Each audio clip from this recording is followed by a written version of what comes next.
Alright. Guys, it's here. It's freaking here, guys.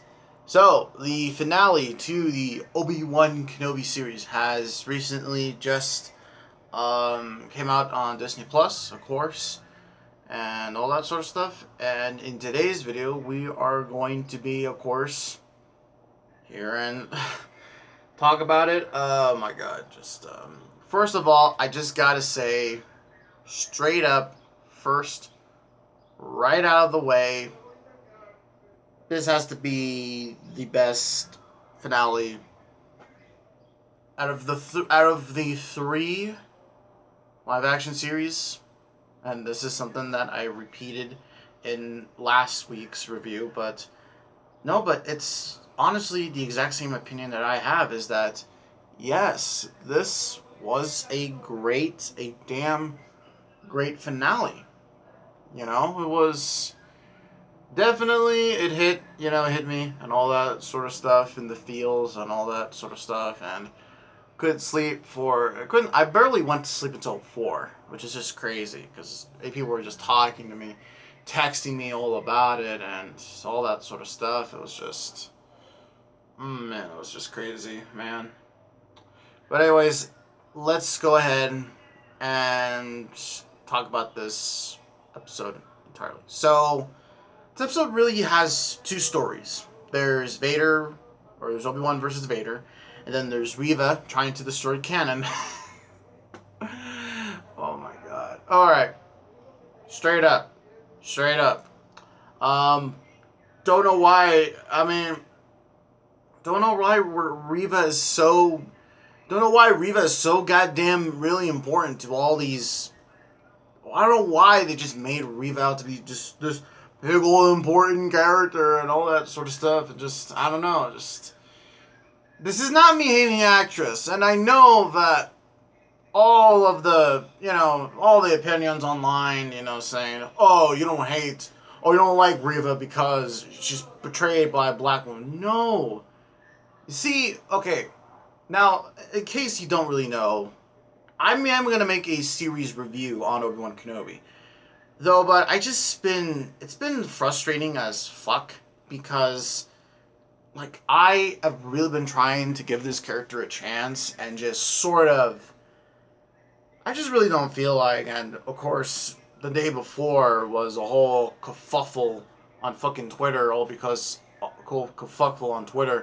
because people got mad at Star Wars theory and all that sort of stuff, but we're not here to talk about that. But just, damn it, literally, honestly, this is only the thing that Reva is here to do, and that is basically just kind of destroy canon. It's just, I don't know. But anyways, okay, so let's just talk about the Obi-Wan versus Vader fight.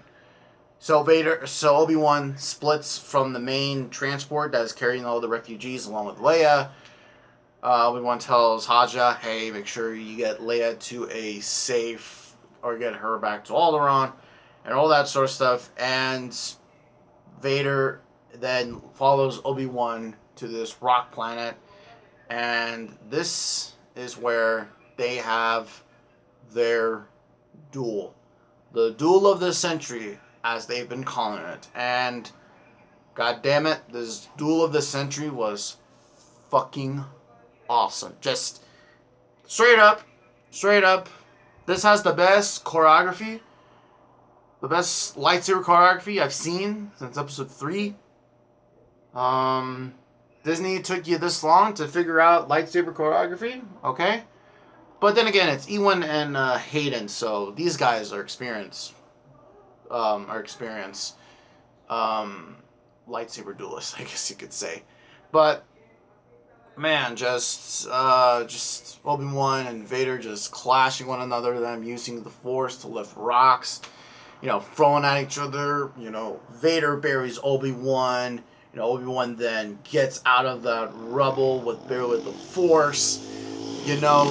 Throws everything at Vader, and is overwhelming him with so much raw power. And the thing is that going into this duel, I was thinking one thing is that Vader's not gonna win because just Vader's not gonna win. Not only simply because of course Vader is way, while you gotta really say this, Vader isn't as fast as he used to be when he was Anakin, and all that sort of stuff. Of course, his whole entire suit is a life support system, so of course, he's going to be more slower and all that, sort of stuff, which is why, how even Vader has a unique lightsaber dueling side, He only uses one hand to, duel and all that sort of stuff. I was trying to mimic lightsaber dueling, but yeah, though, but his power in the Force, though, is absolutely incredible, So, he may not be that fast, but fuck, he's powerful in the Force, god damn it. So yeah, just Obi-Wan just overpowers him, overwhelms him by throwing rocks at him, takes takes the end of his lightsaber at the end of the handle, hits Vader's, freaking his chest box, and then slashes the side of his face, unveiling of his helmet, unveiling his face, and this is the moment in the episode where I was just tearing up. It was just like, and the dialogue was also just really great in this one as well. Just, oh man, just absolutely freaking, wow, just Vader telling Obi-Wan just, you do not kill Anakin Skywalker. I did, and all that sort of stuff. And, I will destroy you, and all that sort of stuff. Just, damn, just fucking crazy, dude. This is, like, straight up pulled out of Star Wars Rebels. Man, damn, both Ahsoka and Obi-Wan couldn't turn Vader back to the light. There you go, right there. And the cool thing also, too, is that, in this particular shot right here, Vader's eye is blue. And then another shot right here, it's that all Sith orange, the Sith eyes. He gets the Sith eyes, which is something that which is something that, that's basically the whole character of Darth Vader, or Anakin. Really, he's this conflicted person throughout his whole, entire life and all that sort of stuff, and just scene at the end where he just screams Obi-Wan and the whole distorted voice, them mixing James Earl Jones' voice with Hayden's voice was just, damn, it was just freaking crazy. Once again, similar to what they did in Rebels, where they mixed James Earl Jones with Matt Lanterns. So yeah. So that part of the episode definitely was my favorite. So now let's go into kind of the stuff I didn't like. And of course, that's the stuff with Reva, which you already know what I think about it. It's just, I honestly really do think that, like I said in the last episode, is that Reva should have fucking died on Jabin and all that sort of stuff. And I mean, I don't really know how to feel about Reva just going after Luke and all that sort of stuff. I mean, maybe it could have been, I don't know, somewhat interesting and all that sort of stuff. And to basically kind of go over what happens, so Reva looks for the Lars homestead and all that sort of stuff. She's going to go and kill baby Luke and all that sort of stuff. Owen and Beru. This is the first episode where we get to see Beru once again. And, the thing also about this whole entire, thing is, that I wanted to mention is that this episode really does do a good job at portraying, Uncle Owen and Aunt Beru, and all that sort of stuff. Once again, I'm glad these two actors were able to come back to play Owen and Beru again. And all that sort of stuff. Just, I really liked it, the way they portray, both each of them were different, Owen, doesn't like Obi-Wan, but Beru, thinks, hey, Obi-Wan ain't that bad, hey, you can actually, hey, you can actually, maybe protect Luke and all that sort of stuff. And to basically kind of wrap things up, Luke runs all the way to the canyon. Reva, he falls. He gets knocked out. Reva tries to kill Luke, but she couldn't get herself to do it. And then basically, Obi-Wan is able to arrive just in time, and Reva doesn't kill Luke, and basically now Obi-Wan said, "Hey, you didn't become what you didn't become, him. You didn't become Vader. So hey, you're free now. You can do whatever you want, and all that sort of stuff." And so, as of for now, that's really where they left off with Reva. We don't know if she, left Tatooine and all that sort of stuff.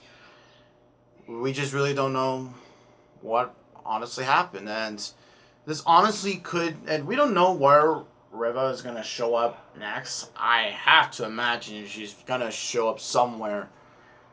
The only thing I'm not wanting is a Disney Plus show about her. That's for sure. If anything, we need a fucking series about Vader. Speaking of which, of Vader, of course, the way Vader and Obi-Wan's stories, the way their stories conclude in this chapter, or in this chapter of their grander story. Vader talks to Emperor Palpatine, who, of course, Ian McDiarmid comes back as play the Emperor Palpatine. You should remove your master, Obi-Wan Kenobi. He means nothing. Basically, that's basically what Palpatine tells him, is that, hey, dude, just forget about that Obi-Wan dude, it's your past, all that sort of stuff. And you can just see that, Vader still can't let things slide. It's just, damn, though, it's just really sad to see. Guy can't just let things go, and all that sort of stuff. And also, the Imperial March plays also as well. And to conclude this, at the end, Obi-Wan leaves his cave, wears a traditional Jedi outfit, and all that sort of stuff, which now I know who I'm going to dress up for on Halloween. Stop by the Lars homestead. He meets Luke for the first time and says the words, "Hello there." And also there's another scene also too before that, where Obi-Wan pays a visit to Bail Organa and Leia on, of course, Alderaan. And it was a really nice way for Obi-Wan and Leia to pass separate ways. We know how their stories will go, and man, now this series really wants me to go out and watch A New Hope again, dude. Something that I think this show really does a good job on. And the ending, of course, is Obi-Wan on his camel thing, I don't know what's called, sees the Force ghost of Qui-Gon Jinn. Liam Neeson returns back and says, "Come on, Obi-Wan, we got a long journey." And that's it. The episode ends. So, as you can already tell, that while I had my issues with with this episode in general, that's really an overall issue I really have with the overall story overall for Kenobi. But I'm gonna save you all for my final thoughts on Obi-Wan Kenobi. Probably tomorrow, most like. But overall, just 9 out of 10 episode, just absolutely freaking great. Just definitely for the prequel fans. This is for you. This is for you. And this kind of got me a little bit thinking that, damn, maybe the sequel trilogy fans maybe need something like this. Which, hey, I think they are due for one. So, the prequel trilogy guys, and me including, were gifted with this beautiful conclusion, this finale. I don't know if we're ever going to see Ewan and Hayden as Obi-Wan and Anakin again. Hopefully, Hayden will get his own series, maybe. And maybe Ewan can show up in some way, shape, or form. We just don't know. Maybe there will be season 2. I don't know. Maybe there'll be maybe there'll be another story. I don't know. Maybe Obi-Wan fights. I don't know. Maybe Obi-Wan stays on Tatooine and fights a Tusken Raider Jedi. I don't know. Sounds cool to me. And then just top meaningful talks with Qui-Gon Jinn and all that sort of stuff. So, anyways, I'll talk to you all later. That's all my overall thoughts on this series, and I hope you all have a good day. And yeah. So, with that being said, see you all later.